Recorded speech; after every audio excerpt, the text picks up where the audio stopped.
Hey Queens, we're back with another series. This series is called Verses. First up, our Yummy Yoni Pearls versus our Yummy Yoni Steaming Bath. Both are 100% natural. However, our Yummy Yoni Pearls is an internal cleanse because you insert them vaginally. On the other hand, our steaming bath is an external cleanse because the steam will slowly seep into the vagina.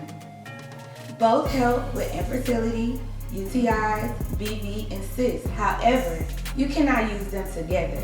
You can steam first and then start your 9-day detox. Or after your 9-day detox, you can enjoy a steaming bath on the 10th day.